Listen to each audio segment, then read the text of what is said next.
I have tried to record this like 3 or 4 times and I just can't get it right. So I just want to speak from the heart, I guess. First of all, thank you guys for everything. Thank you guys for watching this channel. Thank you so much for the people that have been around since the beginning. This car was my first thing on my channel. Thank you for sticking around. I haven't posted in quite some time, and I hate doing that, but my voice has been terrible, as you may hear. I'm sorry if it annoys you. If you guys have been around, you know that every year my voice will just die. It's very annoying. Allergies are kicking me, I tell you what. But you may know that there hasn't been much SI content as of late. And well, to be honest, it's because I've lost interest. As sad as that makes me say. And I'm sorry if this upsets some people, and I understand if it makes you want to leave. But I started this channel as a passion project for me. I wanted to show my passions. I wanted to show my cars, me working on them, me learning stuff, me maybe passing on knowledge if I have any that may be useful to you.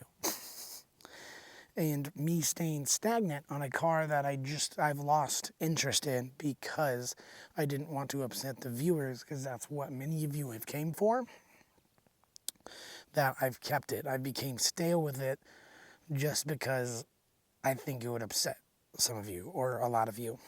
When in reality, I don't want to put myself in that box, so we are not going to be doing that. And I know a lot of you are very, very cool and will come with me no matter what. So the SI will be going away. It's a very bittersweet moment. It's not that it's broken or anything. It needs work exterior-wise, but it's still the same car. It's still running very strong. I've lost very much interest in it. I've owned this car for about 2 years, and with me being a very, I wouldn't say ADHD because I'm not diagnosed, but very much wanting to switch cars all the time. This is the longest time I've owned a vehicle. It's been over 2 years.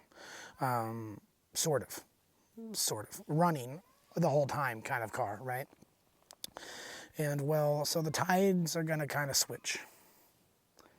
The ST will be doing one more race, and that will be the end of the season, this race season, and next month in October. So it's actually coming up pretty quick. That'll be the last race that car does, and it will become the daily driver. The next car that I'm getting to replace her is going to be the autocross, the track car, the weekend car, the fun car, that style. And I'm very, very excited to show you guys. I'm not sure if I put it in the title or the thumbnail, so just to be safe, I'm not going to say what it is here. But it does have problems, but I'm very excited to work through them. I've owned this car in the past. I did not have my YouTube channel at the time, so I'm very excited now that I have that to show you guys me and how it's going to progress from kind of the clunker that it is now to what it'll be in the future. Ever since I've sold this car, I've been extremely disappointed, and really nothing's held a candle even close, except for that Fiesta right there. Gets pretty darn close, and I don't have the money for a Lotus, so I haven't driven anything similar. So I'm very excited. Next time you'll see me, we'll be doing a final drive, and Inez going to pick up the new car. So I'm not going to stay somber this whole time. I'm very, very excited. It's bittersweet. It's going to an owner that he'll love her, and that car is going to someone that I will definitely love it. So let's get this thing going. I'm excited. Let's go see what the new car is so I can show you. All right, guys. Well, this will be the last startup of Nez here, so we're gonna turn this on real quick. Last cold start and a not so cold day.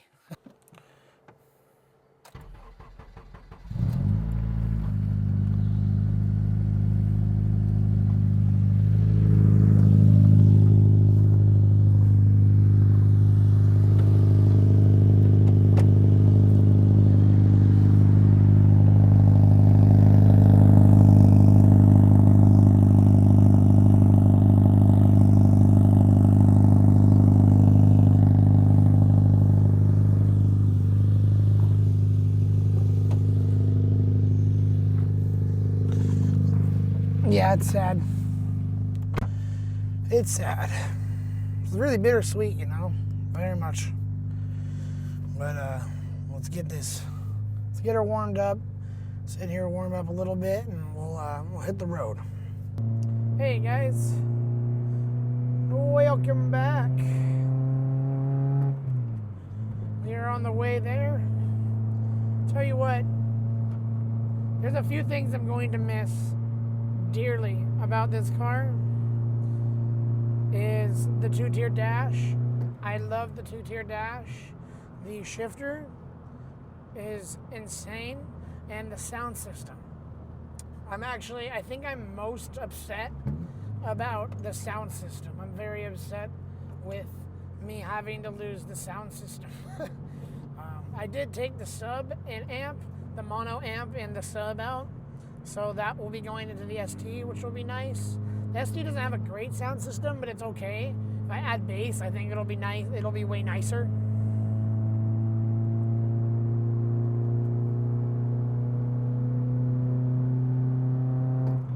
I'm also just gonna miss this K20 sound, man. So smooth.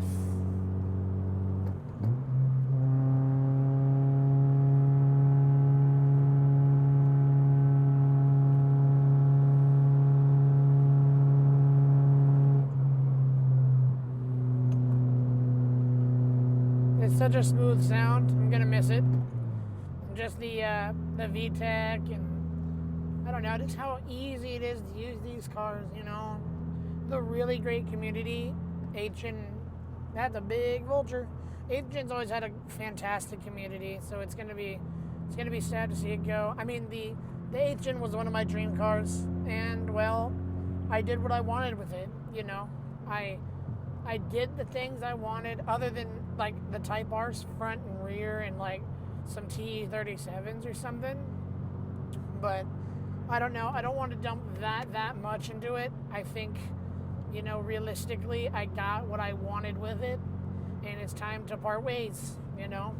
Go back to a car that I dearly, dearly love. Plus, you know, this is no spring chicken. It has 150K on the clock. It's a Honda, so it'll go for another 50 or more. Probably more, probably another 70,000.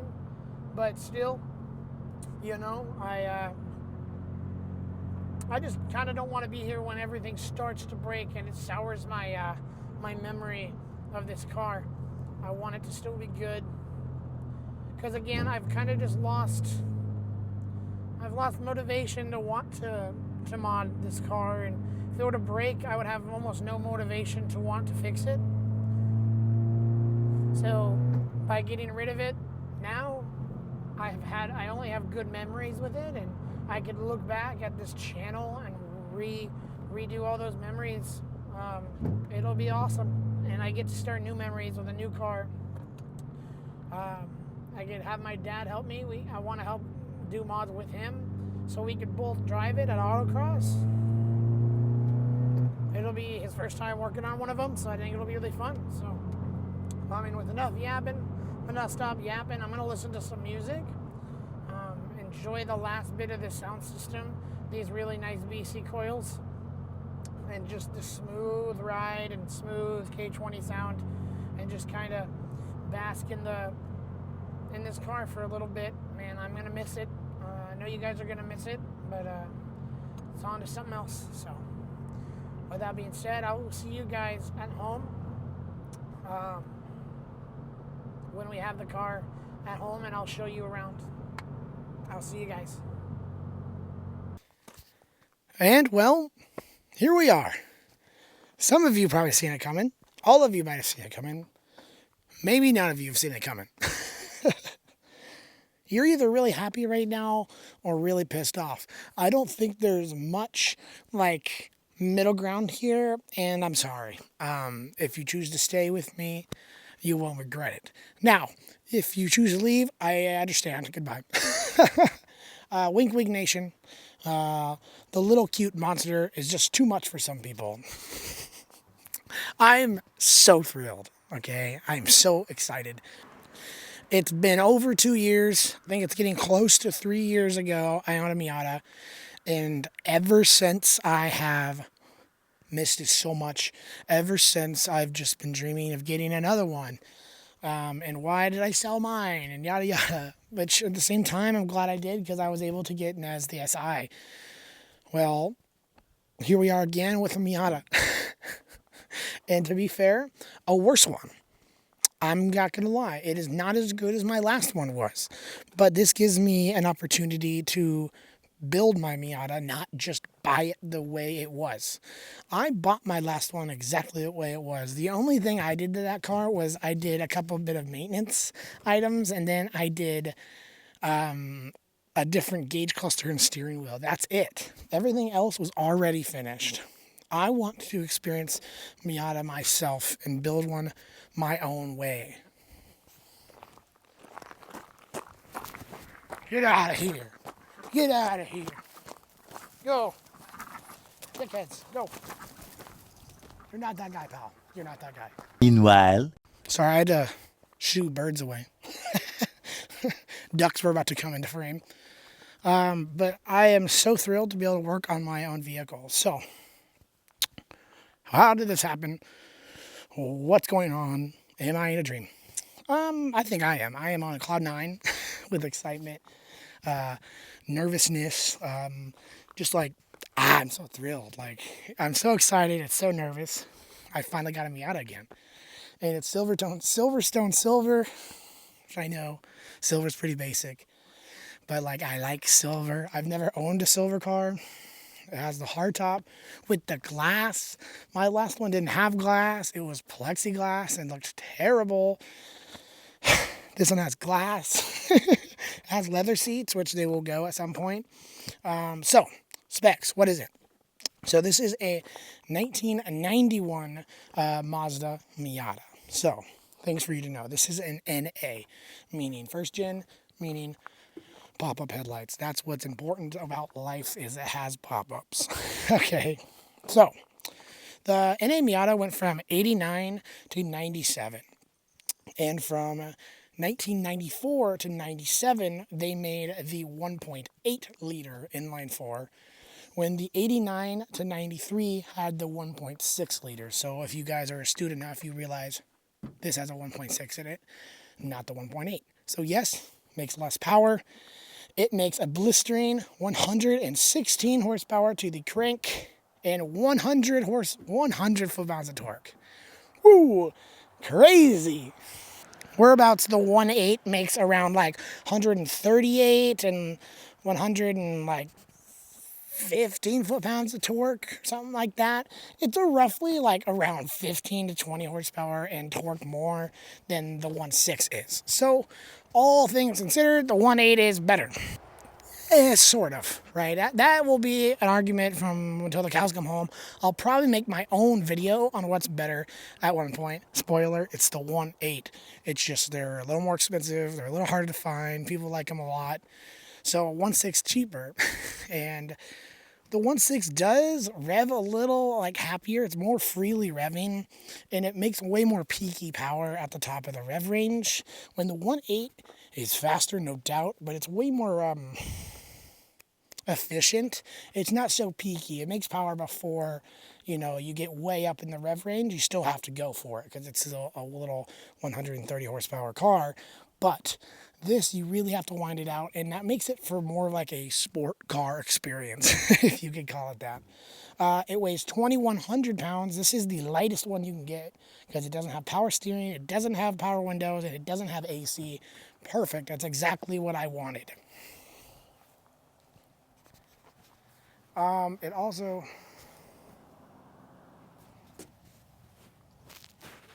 No way! What's up, dude? What are you doing? But anyway, this isn't about that. All I'm trying to say is it's 2,100 pounds. It's a 1.6 liter, but also from 89 to the early part of 1991, the 1.6s had a problem. They had something called a short nose crank, which is exactly the way it sounds. The crankshaft had a very short nose. It had a very short nose, which means it's prone to breaking. Rather that be under hard abuse or under improper maintenance.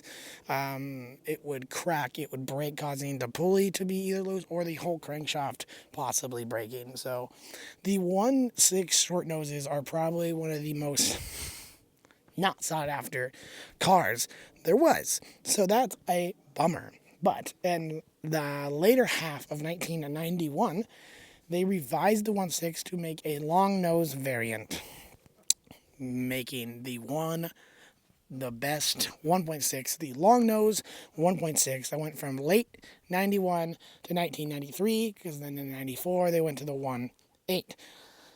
If you have a short nose crank 1.6, it's not the end of the world. It's just like, maybe you should look after it that little bit more. But this is really cool because it's a 91 with the long nose crank, meaning it was a later model of the 1991 version, which is kind of cool in itself, and it's Silverstone silver. I like that color a lot. So, what are the plans, and what is the deal? What's wrong with it? So, yes, there is things wrong with it. So, I traded Nez with $2,000 on top.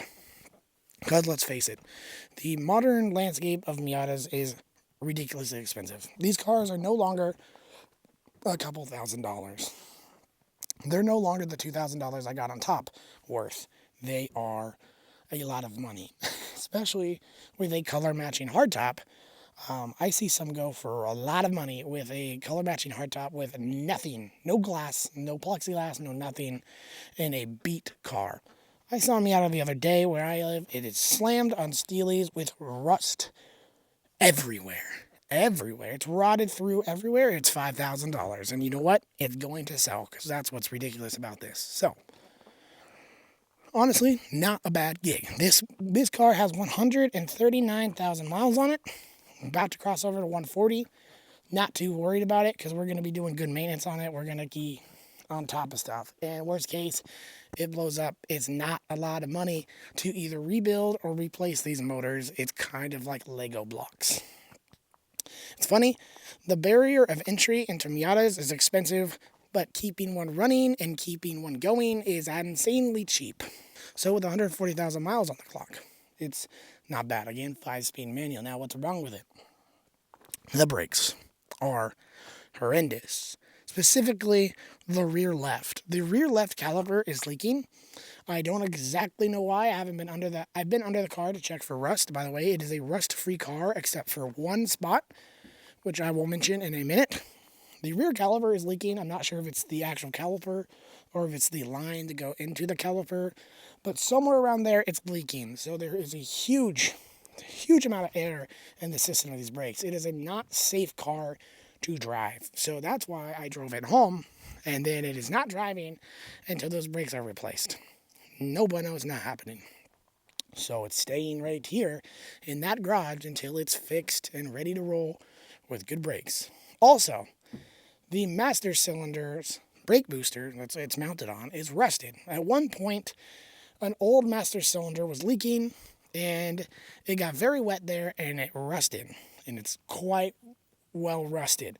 It also dripped down a little bit to the little ledge on the firewall right there, and that's rusted. It's not rusted through, it's just surface rust. So when we go do the brakes, I'm going to sand that down and paint that, make sure it doesn't spread or anything like that. It's the only spot on the car really that has any rust. Rocker panels are free, fenders are free, bottom of the car is free, the back quarter panels are free from rust as well. It's a very rust-free car rather than that one spot that was neglected. So, with about $500 of our $2,000, we're going to be getting the Flying Miata brake kit. We're going to get new rotors, new pads, steel braided brake lines in case it is the lines. I also just want steel braided lines, new master cylinder, and a new brake booster to completely revive the brakes on this. He already has rear calipers because he was going to do them at some point and then found the SI that he wanted to trade, and my dumbass said yes. So we're going to get the brakes nice and good. Next up is the clutch. It's not slipping, but I could tell it's old. I would not be surprised if it's the same exact clutch that came in from factory. Shocking as that is, these cars are insanely reliable, so I'm not shocked if that would be the case whatsoever. The clutch is very high up for engaging. It's basically nothing, nothing, nothing, nothing until the very top it engages. And the transmission, the shifter itself has a lot of play in it. So we are going to be getting the Flying Miata Happy Meal kit, which is a stage one. We're going to get the stage one clutch, but we're going to get a lightweight flywheel as well, a rear main seal, and a couple more seals while we're down there as well. And we're also going to get a Roadster Miata, I believe, a short shifter / shifter rebuild to just tighten things up, make them feel really nice. Those two things are going to drastically improve this car on so many levels. It's not even funny. And I mean, really after that, it's maybe just getting some, I need 2 front tires and I need to get a nice alignment on the car. A radiator at some point, because this is the stock one and it's starting to look a little brown, which is known to mean they're about to pop. But otherwise, it seems plenty nice. I mean, honestly, it still drives well for having really crappy coilovers on it that we will have to replace. But for now, I'm going to have to live with Max Peding Rod's coilovers, which is, that hurts. But really, I need to get this thing to be braking well, and I need it to have a really smooth shifting experience. Those two things are vital for for a Miata to be fun to drive and light on its feet and fun. So those things need to be done correctly to get this thing running really well. With all that being said, with brand new brakes, brand new clutch, flywheel, and stuff of that nature, we're basically sitting at the $2,000 mark with the short shifter and shifter rebuild. I might have a couple $100 to play with, so hopefully we can get some front tires, some better front tires on this car. The rears are not good. They're not name brand tires, but they have plenty of tread. They'll do me just fine for a little bit.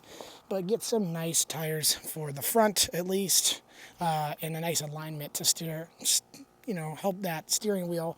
And maybe when they get in there, they can tell me if anything needs replaced, which I would not be crazy to think that the A-arm needs bushings and things of that nature, because it is quite shaky, but it feels very comfortable at the same time. So with that being said, I hope you guys enjoyed. Stay tuned for when we do brakes, when we do clutch, flywheel, all this stuff. We're going to be really transforming this car in the next coming weeks, I'm hoping. So thank you guys for staying with me for my leave of absence. My voice, as you could hear, it was way worse before. You guys wouldn't be able to hear me. And I've been trying to figure out what's the deal with this and Nez and all that stuff. So, and I also have the last race of the season, and the Fiesta is coming up in October. And then after that, the Fiesta probably will not race again for a long time, because this will be the new little race car. So with that being said, I hope you guys enjoyed.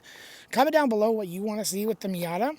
And say F in the chats for Nez. She did me really good. Hopefully she'll treat the next owner with care and he'll love her just as much as I did. I will see you guys in the next video. Peace out.